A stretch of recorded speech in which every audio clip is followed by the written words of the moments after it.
الحمد للہ رب العالمین الصلاۃ والسلام علی سید الانبیاء والمرسلین۔ Class number 8۔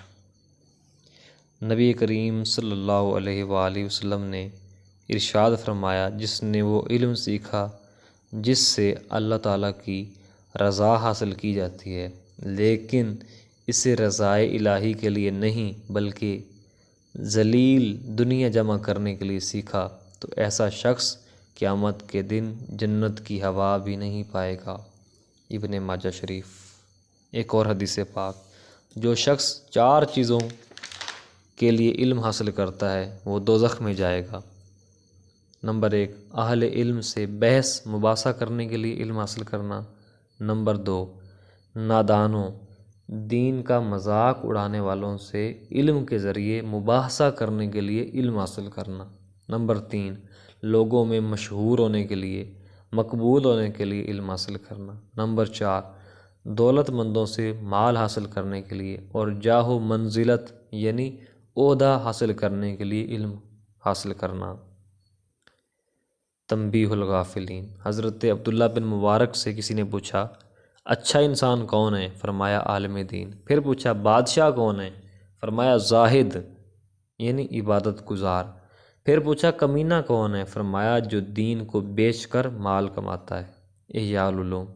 حضرت علی رضی اللہ تعالی عنہ نے فرمایا، جو شخص قرآن مجید کو پڑھے، اسے یاد کرے اور پھر یہ گمان کرے کہ اسے احد پہاڑ جتنا سونا دے دیا جائے، تو اس نے اس چیز کو عظیم سمجھا جسے اللہ تعالیٰ نے حقیر قرار دے دیا۔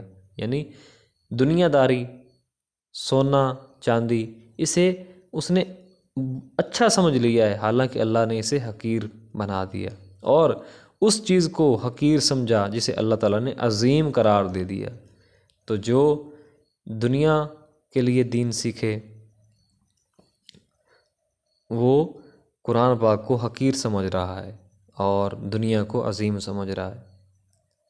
صرف علم حاصل کرنے سے نجات نہیں ہوتی، بلکہ علم حاصل کر کے اس پر عمل کرنا، عمل میں اخلاص کا ہونا اور اس علم کو ان لوگوں تک پہنچانا جو نہیں جانتے لازم ہے۔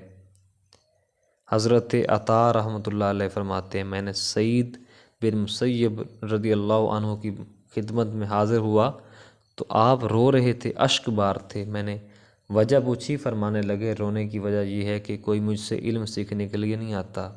اللہ اکبر۔ نبی کریم صلی اللہ علیہ وآلہ وسلم نے ارشاد فرمایا کہ جو شخص کسی کو خیر اور بھلائی کی رہنمائی کرتا ہے، اسے اتنا ہی اجر و ثواب ملتا ہے جتنا اس نیکی کرنے والے کو عطا کیا جاتا ہے۔ مسلم شریف۔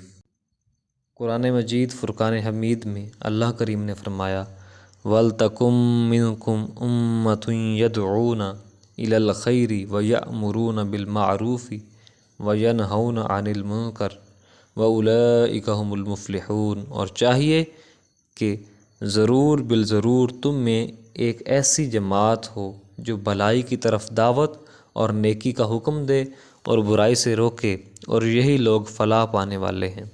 سورہ آل عمران آیت نمبر 104۔ علم حاصل کرنے کے 2 طریقے ہیں۔ درس گاہ میں باقاعدہ داخلہ لیا جائے اور وہاں اساتذہ کے زیر نگرانی پڑھنا لکھنا سیکھا جائے اور تعلیم و تربیت حاصل کی جائے۔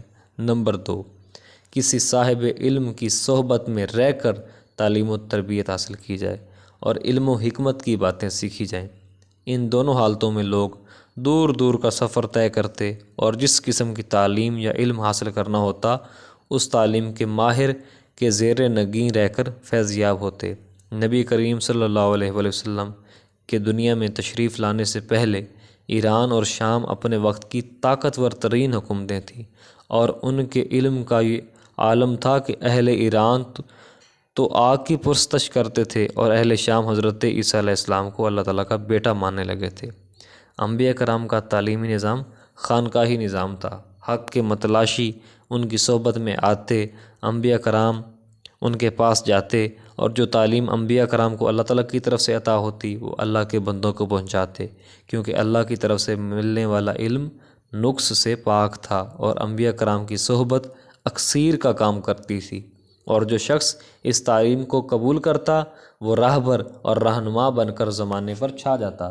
نبی کریم صلی اللہ علیہ وسلم کے عطا کیے ہوئے اس علم کا یہ اثر ہوا کہ شرک کرنے والے توحید کے رسیا بن گئے، ظالم رحم دل بن گئے، بے حیا نے حیا کا دامن تھام لیا، بے ادب کو ادب نصیب ہوا، چور، ڈاکو، زانی، شرابی، سود خور، قاتل، بیٹیوں کو زندہ درگور کرنے والے، جھوٹے اور ان گندی عادات پر عمل پیرا ہونے والے، انہوں نے ان عادتوں کو چھوڑا، اللہ کا ذاکر، شاکر، صابر اور عاجز بندہ بن کر تقوی اور پرہیزگاری کی زندگی گزارنے لگے۔